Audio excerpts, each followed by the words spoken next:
ಹಳ್ಳಿಯ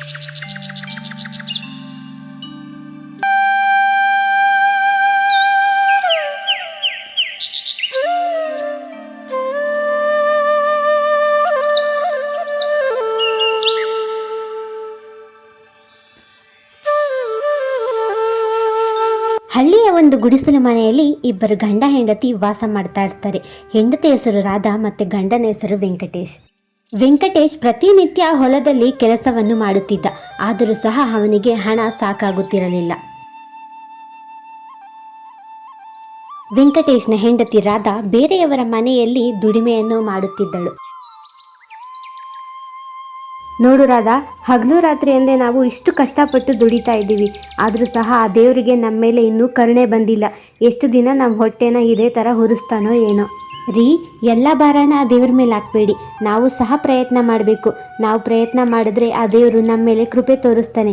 ಇವಾಗಲ್ಲ ಅಂದರೆ ನಾಳೆ ಒಂದಿನ ತೋರಿಸ್ತಾನೆ.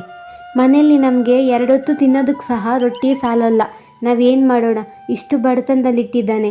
ನೀನು ಒಂದ್ಸರಿ ನಿಮ್ಮ ಮಾಲೀಕರ ಹತ್ರ ಹಣವನ್ನು ಕೇಳಿಬಿಟ್ಟು ನೋಡು. ಸರಿ ರೀ, ನಾಳೆ ನಾನು ಕೆಲಸಕ್ಕೆ ಹೋಗ್ತೀನಿ ಅಲ್ವಾ, ನಮ್ಮ ಮಾಲೀಕರ ಹತ್ರ ನಾನು ಹಣವನ್ನು ಕೇಳಿ ನೋಡ್ತೀನಿ. ನೀವು ಚಿಂತೆ ಮಾಡಬೇಡಿ, ಆರಾಮಾಗಿ ಇರಿ ನೀವು.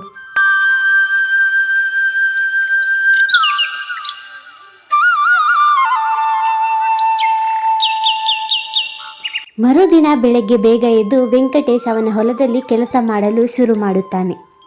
ಇತ್ತ ಕಡೆ ರಾಧಾ ಸಹ ಊರಿನ ಜನರ ಮನೆಯ ಕೆಲಸವನ್ನು ಮಾಡಲು ಹೋಗುತ್ತಿದ್ದಳು. ರಾಧಾ, ನೀನು ಏನು ಹೇಳ್ತಾ ಇದೀಯಾ ಅಂತ ನಿನಗೆ ಗೊತ್ತಾಗ್ತಾ ಇದೆಯಾ? ನೀನು ಇಷ್ಟು ಬೇಗ ಹಣನ ಕೇಳ್ತಾ ಇದೆಯಾ? ಇನ್ನೂ 1 ತಿಂಗಳು ಸಹ ಆಗಿಲ್ಲ. ನಾನು ಕರೆಕ್ಟಾಗಿ ತಿಂಗಳಾದ್ರೇ ನಿನಗೆ ಹಣ ಕೊಡೋದು. ಹೌದು ರಾಧಾ, ನಮ್ಮ ಅತ್ತೆ ಕರೆಕ್ಟಾಗಿ ಹೇಳ್ತಾ ಇದ್ದಾರೆ. 1 ತಿಂಗಳಾದಮೇಲೆ ಎಲ್ಲರೂ ಹಣ ಕೊಡೋದು.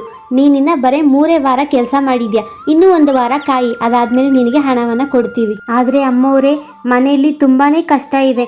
ನಮಗೆ ತಿನ್ನೋದಕ್ಕೆ ಸಹ ರೊಟ್ಟಿ ಸಾಲ್ತಾ ಇಲ್ಲ. ನೀವು ಹಣವನ್ನು ಕೊಡಿ ಅಮ್ಮವರೇ. ಬೇಕಾದರೆ ಮುಂದಿನ ತಿಂಗಳಲ್ಲಿ ನೀವು ಆ ಹಣನ ಕಟ್ ಮಾಡ್ಕೊಳ್ಳಿ ಅಮ್ಮವರೇ. ನೋಡು ರಾಧಾ, ನಾನು ನನ್ನ ಸೊಸೆ ಶುಭ ಕಾರ್ಯಕ್ಕೆ ಹೋಗ್ತಾ ಇದ್ದೀವಿ. ಸುಮ್ಮನೆ ನನ್ನ ತಲೆ ತಿನ್ನಬೇಡ. ಹೋಗು, ಮನೆ ಒಳಗಡೆ ಹೋಗಿ ಅಡುಗೆ ಮಾಡಿಕ್ಕೂ, ಎಲ್ಲ ಕೆಲಸ ಮಾಡಿ ಮುಗಿಸು. ಹಾಗೆಂದು ಹೇಳಿದಾಗ ರಾಧಾ ಒಂದು ಮಾತು ಆಡದೆ ಕೆಲಸವನ್ನು ಮಾಡಲು ಶುರು ಮಾಡುತ್ತಾಳೆ.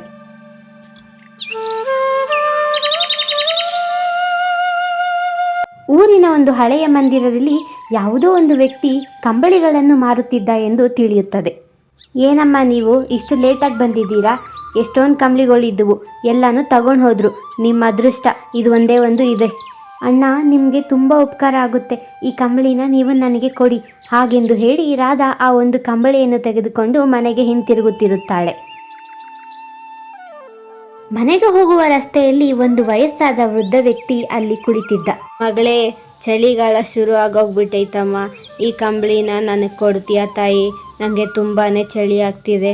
ನನ್ನ ಬಟ್ಟೆ ಸಹ ಹರಿದೋಗಿದ್ದಾವೆ, ಕೊಡಮ್ಮ. ತಾತ, ಮಂದಿರದ ಹತ್ರ ಊರಿನ ಜನರಿಗೆಲ್ಲ ಕಂಬಳಿನ ಹಂಚ್ತಾ ಇದ್ರು. ನೀವು ತಗೊಂಡಿಲ್ವಾ? ಆದರೆ ನೀವು ಚಳಿ ಅಂತ ಇದ್ದೀರಾ. ಸರಿ ತಾತ, ಈ ಕಂಬಳಿನ ನೀವೇ ಇಟ್ಕೊಳ್ಳಿ. ರೀ, ಮಳೆಗಾಲ ಶುರು ಆಗ್ತಾ ಇದೆ.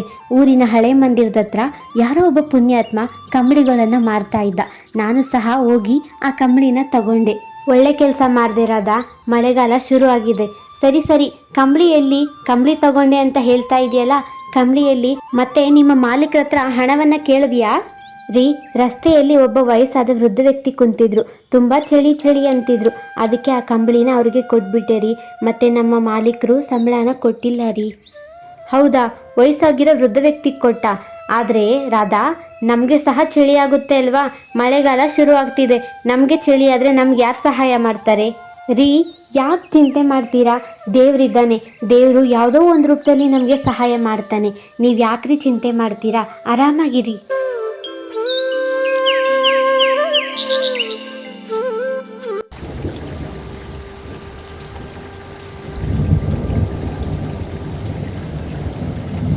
ಹೀಗೆ ದಿನಗಳು ಕಳೆದಂತೆ ಮಳೆಗಾಲ ಶುರುವಾಯಿತು. ನೋಡು ರಾಧಾ, ಮಳೆ ಎಷ್ಟು ಜೋರಾಗಿ ಬರ್ತಿದೆ, ಗುಡುಗ್ತಾ ಇದೆ. ಎಲ್ಲಿ ಮನೆ ಸೋರುತ್ತೆ ಅಂತ ನನಗೆ ಭಯ ಆಗ್ತಾ ಇದೆ. ನಮ್ಮ ಹತ್ರ ಹೊದ್ಕೊಳಕ್ಕೆ ಕಂಬಳಿ ಸಹ ಇಲ್ಲ. ಹೌದು ರೀ, ನನಗೂ ಸ್ವಲ್ಪ ಭಯ ಆಗ್ತಾ ಇದೆ. ಮಳೆ ಇಷ್ಟು ಜೋರಾಗಿ ಬರ್ತಿದೆ, ಎಲ್ಲಿ ನಮ್ಮ ಮನೆ ಸೋರುತ್ತೆ ಅಂತ ಭಯ ಆಗ್ತಿದೆ. ಆದರೂ ಸಹ ದೇವರಿದ್ದಾನೆ, ಚಿಂತೆ ಮಾಡಬೇಡಿ. ಅಷ್ಟರಲ್ಲೇ ಮನೆಯ ಬಾಗಿಲನ್ನು ಯಾರೋ ಬಡಿದಂತೆ ಕೇಳಿಸುತ್ತದೆ. ಅರೆ, ಇಷ್ಟು ರಾತ್ರಿಯಲ್ಲಿ ಮನೆ ಬಾಗಿಲು ತಡ್ತಾ ಇದ್ದಾರೆ. ನಾನು ಹೋಗ್ಬಿಟ್ಟು ನೋಡ್ಕೊಂಡು ಬರ್ತೀನಿ.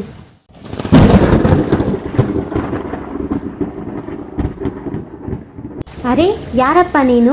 ಇಷ್ಟು ರಾತ್ರಿಯಲ್ಲಿ ನಮ್ಮನೆ ಬಾಗಿಲನ್ನ ಏನಕ್ಕೆ ತಡ್ತಾ ಇದೆಯಾ? ಯಾರು ನೀನು? ಎಲ್ಲಿಂದ ಬಂದಿದ್ಯಾ? ಏನಾಗಬೇಕಾಗಿತ್ತು ನಿನಗೆ? ಅಣ್ಣ, ನಾನೊಬ್ಬ ವ್ಯಾಪಾರಿ. ಇಲ್ಲಿ ಬಟ್ಟೆಗಳ ವ್ಯಾಪಾರ ಮಾಡೋಕ್ಕೆ ಅಂತ ಬಂದಿದ್ದೆ. ಆದರೆ ಮಳೆ ಬಂದುಬಿಡ್ತು. ಮಳೆಯಲ್ಲಿ ಸಿಕ್ಕಾಕೊಂಡಿದ್ದೀನಿ. ಇವತ್ತೊಂದು ದಿನ ನನಗೆ ಇಲ್ಲಿ ಆಶ್ರಯ ಕೊಡಿ ಅಣ್ಣ. ನೀವು ನನಗೆ ಊಟ ಸಹ ಹಾಕೋದು ಬೇಡ.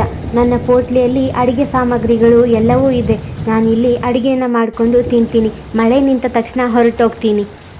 ಆದರೆ ನೀನು ಯಾರು ಏನು ಅಂತ ನನಗೆ ಗೊತ್ತಿಲ್ಲ. ನಿನ್ನನ್ನು ಮನೆ ಒಳಗಡೆ ನಾನು ಹೇಗೆ ಕರ್ಕೊಂಡು ಹೋಗಲಿ? ಒಳಗಡೆ ನನ್ನ ಹೆಂಡತಿ ಸಹ ಇದ್ದಾಳೆ. ನಾನು ಒಂದು ಸರಿ ಅವಳ ಹತ್ರ ಕೇಳ್ತೀನಿ. ಹಾಂ ಅಣ್ಣ, ನಿಮ್ಮಿಂದ ತುಂಬಾ ಉಪಕಾರ ಆಗುತ್ತೆ. ಒಂದು ಸರಿ ನಿಮ್ಮ ಹೆಂಗಸರ ಹತ್ರ ಕೇಳಿ. ವ್ಯಾಪಾರಿ ಹಾಗೆಂದು ಹೇಳಿದಾಗ ವೆಂಕಟೇಶ್ ಮನೆಯ ಒಳಗೆ ಹೋಗುತ್ತಾನೆ. ಏನು, ಪಕ್ಕದ ಊರಿನ ವ್ಯಾಪಾರಿನಾ? ಇಷ್ಟು ಜೋರಾಗಿ ಮಳೆ ಬರ್ತಿದೆ, ಎಲ್ಲಿ ಅಂತ ಹೋಗ್ತಾರೆ? ನಾವು ಅವರಿಗೆ ಒಳ್ಳೇದು ಮಾಡಿದರೆ ದೇವರು ನಮಗೆ ಒಳ್ಳೇದು ಮಾಡ್ತಾನೆ. ರಾಧಾ, ಒಂದು ಸರಿ ಯೋಚನೆ ಮಾಡು. ಅವ್ರು ಯಾರು ಏನು ಅಂತ ನಮಗೆ ಗೊತ್ತಿಲ್ಲ. ಇಷ್ಟು ರಾತ್ರಿಯಲ್ಲಿ ಬಂದಿದ್ದಾರೆ. ಯಾವುದಾದ್ರೂ ಕಳ್ಳ ಆಗಿತ್ತಂದರೆ ಸುಮ್ಮನೆ ಯಾರ್ಯಾರಿಗೂ ಆಶ್ರಯ ಕೊಡೋದು ಒಳ್ಳೇದಲ್ಲ. ವೆಂಕಟೇಶ್, ಇದೇನು ಮಾತಾಡ್ತಾ ಇದೀಯ ನೀನು? ಕಳ್ಳ ಅಂತ ಹೇಳ್ತಾ ಇದೀಯಾ? ಕಷ್ಟದಲ್ಲಿರೋರಿಗೆ ಸಹಾಯ ಮಾಡಬೇಕು. ಒಂದು ವೇಳೆ ಕಳ್ಳನೇ ಆಗಿತ್ತಂದ್ರೂ ಸಹ ನಮ್ಮ ಮನೆಯಲ್ಲಿ ಕಳ್ತನ ಮಾಡೋ ಅಂಥ ಯಾವ ವಸ್ತು ಸಹ ಇಲ್ಲ. ನೀವು ಅವರನ್ನು ಒಳಗಡೆ ಕರ್ಕೊಂಡು ಬನ್ನಿ. ರಾಧಾ ಹಾಗೆಂದು ಹೇಳಿದಾಗ ವೆಂಕಟೇಶ್ ಆ ವ್ಯಕ್ತಿಯನ್ನು ಮನೆಯ ಒಳಗೆ ಕರೆದುಕೊಂಡು ಬರುತ್ತಾನೆ. ರಾಧಾ, ಈ ಪೋಟಲೆಯಲ್ಲಿ ಅಡುಗೆ ಸಾಮಗ್ರಿಗಳು ಇದ್ದಾವಂತೆ. ಇದರಲ್ಲೇ ಅಡುಗೆ ಮಾಡು ಅಂತ ಹೇಳ್ತಾ ಇದ್ದಾರೆ. ರೀ, ನನಗನ್ಸೋ ಪ್ರಕಾರ ಈ ಪೋಟಲೆಯಲ್ಲಿ ತುಂಬಾ ಜಾಸ್ತಿ ಸಾಮಗ್ರಿಗಳಿದ್ದಾವೆ. ಅಕ್ಕ, ನಾನು ತುಂಬ ದಣದಿದ್ದೀನಿ. ಇಡೀ ದಿನ ವ್ಯಾಪಾರ ಮಾಡಿ ಸುಸ್ತಾಗಿದ್ದೀನಿ.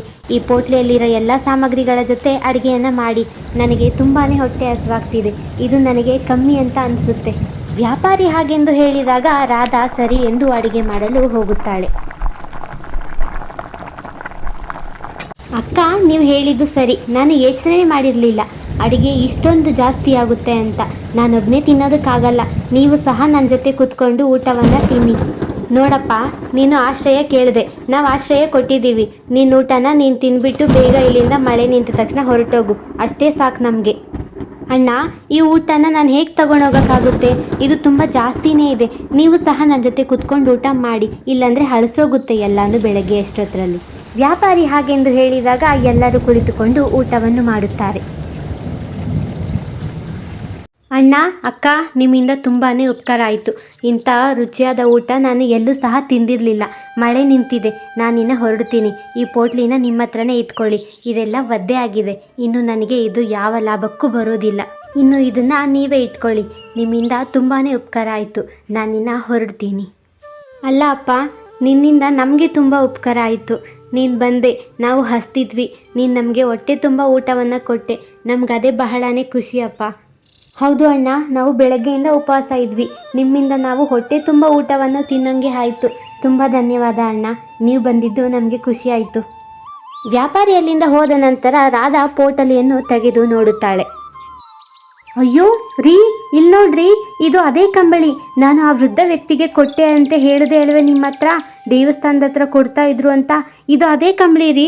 ಅಯ್ಯೋ ದೇವ್ರೆ, ಆ ದೇವರೇ ನಮಗೆ ಇದನ್ನು ವಾಪಸ್ ಕೊಟ್ಟಿದ್ದಾನೆ ಅನ್ನಿಸ್ತಿದೆ. ಆ ವ್ಯಕ್ತಿ ಸಾಮಾನ್ಯ ವ್ಯಕ್ತಿ ಅಲ್ಲ. ಹೌದು ರಾಧಾ, ನನಗೂ ಸಹ ಹಾಗೆ ಅನ್ನಿಸ್ತಿದೆ. ಆ ವ್ಯಕ್ತಿ ಸಾಧಾರಣ ವ್ಯಕ್ತಿ ಆಗಿರಲಿಲ್ಲ ಅಂತ. ನಮ್ಮ ಹೊಟ್ಟೆ ತುಂಬಿಸ್ದ. ನಮಗೆ ಚಳಿ ಅಂದಿದ್ದಕ್ಕೆ ಇವಾಗ ಇಷ್ಟೊಂದು ಕಂಬಳಿಗಳನ್ನು ಕೊಟ್ಟಿದ್ದಾನೆ. ನಾನು ಹೇಳಿದೆ ಅಲ್ವಾ ರೀ, ನಾವೊಬ್ಬರಿಗೆ ಸಹಾಯ ಮಾಡಿದ್ರೆ ದೇವ್ರು ನಮಗೂ ಸಹಾಯ ಮಾಡ್ತಾನೆ ಅಂತ. ನನಗೆ ಬಹಳನೇ ಖುಷಿ ಆಗ್ತಿದೆ. ನಾನು ಇಷ್ಟು ದಿನ ಜನರನ್ನ ನಂಬ್ತಿರ್ಲಿಲ್ಲ. ಆದರೆ ದೇವರು ಯಾವ ಜನರ ರೂಪದಲ್ಲಿ ಹೇಗೆ ಬೇಕಾದರೂ ಬರ್ತಾನೆ ಅಂತ ಇವತ್ತು ನಾನು ಅರ್ಥ ಮಾಡಿಕೊಂಡೆ. ನನಗೂ ಸಹ ಬಹಳ ಖುಷಿ ಆಗ್ತಿದೆ. ಅದಕ್ಕೆ ರೀ, ಯಾರನ್ನ ಸಹ ಅವಮಾನ ಮಾಡೋಕ್ಕೆ ಹೋಗ್ಬಾರ್ದು. ಯಾರು ಯಾವ ರೂಪದಲ್ಲಿ ಹೇಗೆ ಬೇಕಾದರೂ ಯಾವಾಗ ಬೇಕಾದರೂ ಬರ್ತಾರೆ. ನಾವು ಒಬ್ಬರಿಗೆ ಸಹಾಯ ಮಾಡಿದ್ರೆ ನಮಗೂ ಕೂಡ ಇನ್ನೊಬ್ಬರು ಸಹಾಯ ಮಾಡ್ತಾರೆ.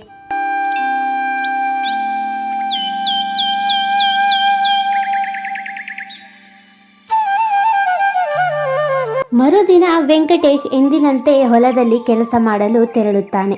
ಮತ್ತೆ ಇತ್ತ ಕಡೆ ರಾಧಾ ಅವಳು ಸಹ ಮನೆಯ ಕೆಲಸ ಮಾಡಲು ಹೋಗುತ್ತಾಳೆ.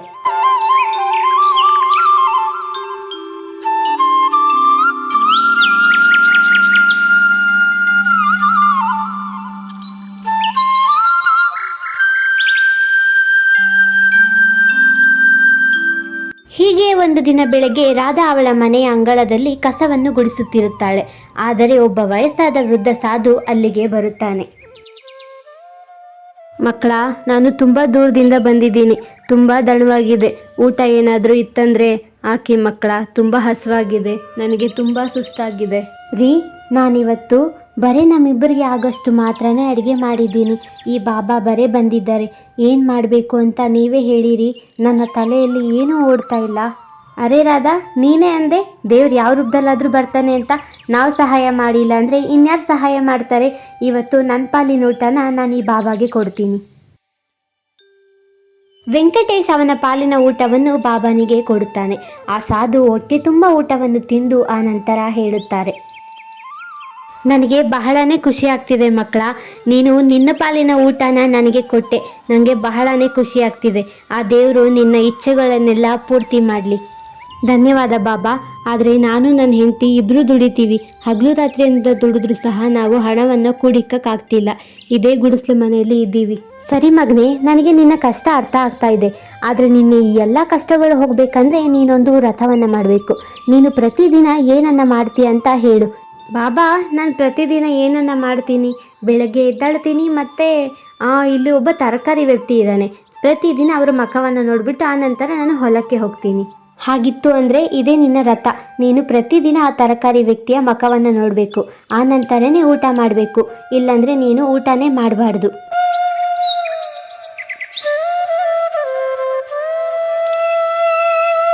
ಅರೆ ರವಿ ಅಣ್ಣ, ಇನ್ನೂ ಇಲ್ಲೇ ಇದ್ದೀರಾ? ಪಕ್ಕದೂರಿಗೆ ಹೋಗೋದಿಲ್ವಾ? ಹಾಂ ವೆಂಕಟೇಶಣ್ಣ, ಹೋಗಬೇಕು ಪಕ್ಕದೂರಿಗೆ. ಆದರೆ ಇವಾಗೆ ಅಲ್ಲ, ಮಧ್ಯಾಹ್ನ ಆದಮೇಲೆ ನಾನು ಪಕ್ಕದೂರಿನಲ್ಲಿ ತರಕಾರಿ ಮಾರೋದಕ್ಕೆ ಹೋಗೋದು. ಸರಿ ಸರಿ ರವಿ ಅಣ್ಣ, ನನಗೂ ಸಹ ಹೊಲದಲ್ಲಿ ಕೆಲಸ ಇದೆ. ನಿಮ್ಮನ್ನು ನೋಡಿದೆ ಅಲ್ವಾ? ಸರಿ, ನಾನಿನ್ನ ಬರ್ತೀನಿ. ಹಾಗೆಂದು ಹೇಳಿ ವೆಂಕಟೇಶ್ ಅಲ್ಲಿಂದ ಹೋಗುತ್ತಾನೆ. ಹೀಗೆ ಪ್ರತಿದಿನ ವೆಂಕಟೇಶ್ ರವಿಯನ್ನು ನೋಡಿ ಆ ನಂತರ ಅವನ ಕೆಲಸಕ್ಕೆ ಹೋಗುತ್ತಿದ್ದ. ಅದಾದ ಮೇಲೆಯೇ ಅವನು ಊಟವನ್ನು ಸಹ ಮಾಡುತ್ತಿದ್ದ.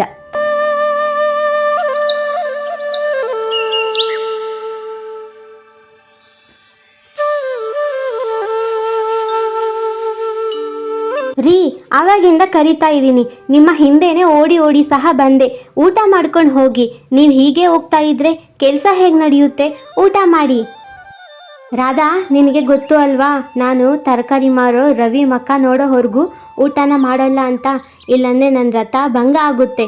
ಇದನ್ನು ಅರ್ಥ ಮಾಡ್ಕೊ. ಹಾಗೆಂದು ಹೇಳಿ ವೆಂಕಟೇಶ್ ರವಿಯನ್ನು ಹುಡುಕಲು ಹೋಗುತ್ತಾನೆ.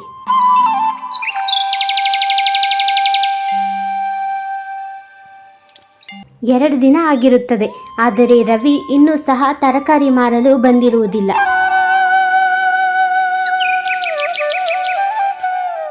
ರೀ, ರವಿ ತರಕಾರಿ ಮಾರೋದಕ್ಕೆ ಬರ್ತಾ ಇಲ್ಲ ಅಂತ ನಿಮಗೆ ಗೊತ್ತು. 2 ದಿನ ಆಗಿದೆ. ನೀವು ಊಟ ಮಾಡಿಲ್ಲ. ಇದೇ ಥರ ಆದರೆ ಹೇಗೆ? ಊಟ ಮಾಡಿರಿ. ನಿನಗೆ ಗೊತ್ತು ಅಲ್ವಾ ರಾಧಾ, ನಾನು ರವಿನ ನೋಡೋವರೆಗೂ ಊಟ ಮಾಡಲ್ಲ. ಮತ್ತು ಸಾಧುಗಳು ಹೇಳಿದ್ದಾರೆ, ಈ ವ್ರತ ಭಂಗ ಆದರೆ ನಮಗೆ ಒಳ್ಳೇದಾಗಲ್ಲ ಅಂತ. ನಾನು ಅವರ ಹೆಂಡತಿ ಮನೆಗೆ ಹೋಗ್ತೀನಿ. ಶಾರದಾ ಅಕ್ಕ, ಚೆನ್ನಾಗಿದ್ದೀರಾ? 2 ದಿನ ಆಯಿತು. ರವಿ ಅಣ್ಣ ಕಾಣಿಸ್ತಾನೇ ಇಲ್ಲ. ಎಲ್ಲೋಗಿದ್ದಾರೆ ರವಿ ಅಣ್ಣ ಅವರು? ಎಲ್ಲೋಗಿದ್ರಿ ನೀವು? ಮನೆ ಸಹ ಬಾಗ್ಲಾಕಿತ್ತು. ಅರೆ ವೆಂಕಟೇಶ್ ಅಣ್ಣ, ನಮ್ಮ ದೂರದ ಸಂಬಂಧಿಕರ ಮನೆಯಲ್ಲಿ ಮದುವೆ ಫಂಕ್ಷನ್ ಇತ್ತು. ಅದಕ್ಕೆ ನಾನು ಮತ್ತು ನಮ್ಮ ಯಜಮಾನ್ರು ಮದುವೆಗೆ ಅಂತ ಹೋಗಿದ್ವಿ. ಅಷ್ಟಕ್ಕೆ ನೀವು 2 ದಿನ ನೋಡೋಕ್ಕಾಗಿಲ್ಲ ಅನಿಸುತ್ತೆ. ಹೋ ಶಾರದಾ ಅಕ್ಕ, ಇಷ್ಟೇನಾ ವಿಷಯ? ಸರಿ ಸರಿ, ನಾನು ರವಿ ಅಣ್ಣನಿಗೆ ಏನೋ ಆಗಿದೆ ಅಂದ್ಕೊಂಡೆ. ಅವರು ಹುಷಾರಾಗೇ ಇದ್ದಾರೆ ಅಲ್ವಾ? ಇವಾಗ ಎಲ್ಲಿದ್ದಾರೆ ಅವರು? ಅವರನ್ನು ನೋಡಬೇಕು ನಾನು. ಹಾಂ ವೆಂಕಟೇಶಣ್ಣ, ಅವರು ಚೆನ್ನಾಗೇ ಇದ್ದಾರೆ. ಅವರು ಊಟ ಮಾಡಿಬಿಟ್ಟು ಹೊಲದತ್ರ ಹೋಗಿದ್ದಾರೆ. ತರಕಾರಿಗಳನ್ನು ಕೀಳ್ತಾ ಇದ್ದಾರೆ. ತರಕಾರಿ ವ್ಯಾಪಾರಕ್ಕೆ ಹೋಗಬೇಕಲ್ವಾ ಅವರು? ಸರಿ ಅಕ್ಕ, ನಾನು ಹೊಲಕ್ಕೆ ಹೋಗ್ತೀನಿ. ನಿಮ್ಮ ಗಂಡ ಹತ್ರ ಅಲ್ಲೇ ಹೋಗ್ಬಿಟ್ಟು ಮಾತಾಡ್ತೀನಿ. ಹಾಗೆಂದು ಹೇಳಿ ವೆಂಕಟೇಶ್ ಹೊಲದ ಕಡೆಗೆ ಸಾಗುತ್ತಾನೆ.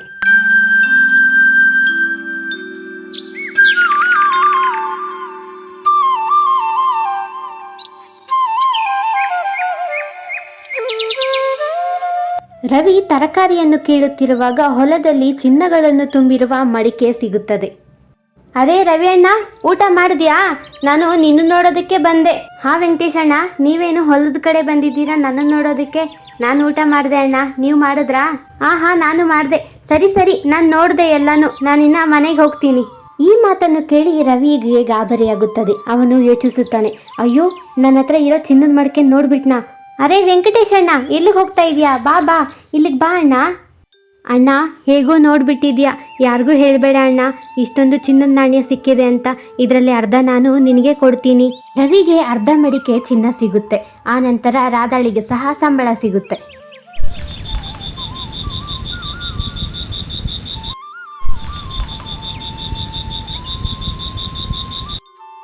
ಅಯ್ಯೋ ದೇವ್ರೆ, ಇಷ್ಟೊಂದು ಚಿನ್ನ ಹೇಗೆ ಸಿಕ್ತು ರೀ ನಿಮಗೆ? ನೀವಿಷ್ಟೊತ್ತಾದರೂ ಮನೆಗೆ ಬಂದಿಲ್ಲ, ಏನಾಯಿತು ಅಂತ ಗಾಬರಿ ಪಟ್ಟಿದ್ದೆ. ವೆಂಕಟೇಶ್ ಆ ನಂತರ ನಡೆದ ಎಲ್ಲ ಘಟನೆಯನ್ನು ವಿಸ್ತಾರವಾಗಿ ಅವಳ ಹೆಂಡತಿಯ ಬಳಿ ಹೇಳುತ್ತಾನೆ. ಅದಕ್ಕೆ ನಾನು ಮತ್ತು ರವಿಯಣ್ಣ ಚಿನ್ನವನ್ನು ಸಮನಾಗಿ ಹಂಚ್ಕೊಂಡ್ವಿ ರಾಧಾ. ರೀ, ಇದಂತೂ ಅದ್ಭುತ. ಇನ್ಮೇಲೆ ನಾವು ಕೆಲಸಕ್ಕೆ ಹೋಗೋದು ಬೇಕಾಗಿಲ್ಲ. ನಮ್ಮ ಇಡೀ ಜೀವನ ನಾವು ಕೂತ್ಕೊಂಡು ತಿನ್ಬೋದು. ಅಷ್ಟೊಂದು ಚಿನ್ನಗಳಿದೆ ಇದರಲ್ಲಿ. ನಮ್ಮ ಜೀವನನೇ ಸುಖ ಆಯಿತು. ಹೌದು ರಾಧಾ, ಇದು ಆ ರಥದಿಂದ, ಆ ಸಾಧು ಬಾಬಾ ಹೇಳಿದ್ರಿಂದ. ನಾವು ಇನ್ನೊಬ್ಬರಿಗೆ ಒಳ್ಳೇದು ಮಾಡಿದ್ರೆ ನಮಗೂ ಸಹ ಒಳ್ಳೇದಾಗುತ್ತೆ. ದೇವರು ಕೊಟ್ಟರೆ ಒಂದೇ ಸರಿ ಜಾಸ್ತಿ ಕೊಡ್ತಾನೆ. ರೀ, ಸರಿ ರೀ, ನಾವು ಇಲ್ಲಿಂದ ಬೇರೆ ಊರಿಗೆ ಹೋಗೋಣ. ಒಂದು ಹೊಸ ಮನೆ ಕಟ್ಟೋಣ. ಆ ನಂತರ ಸುಖವಾಗಿ ಇಡೀ ಜೀವನ ಚೆನ್ನಾಗಿರೋಣ.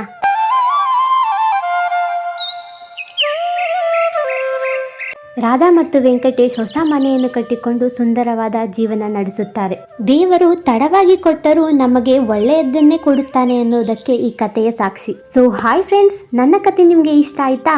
ಇಷ್ಟ ಆದರೆ ಒಂದು ಲೈಕ್ ಮತ್ತು ಸಬ್ಸ್ಕ್ರೈಬ್ ಮಾಡಿ. ನೆಕ್ಸ್ಟ್ ವಿಡಿಯೋದಲ್ಲಿ ನಾನು ನಿಮ್ಮ ಹೆಸರನ್ನು ಬಳಸಬೇಕಾ? ಕಮೆಂಟ್ ಬಾಕ್ಸ್ನಲ್ಲಿ ಕಮೆಂಟ್ ಮಾಡಿ.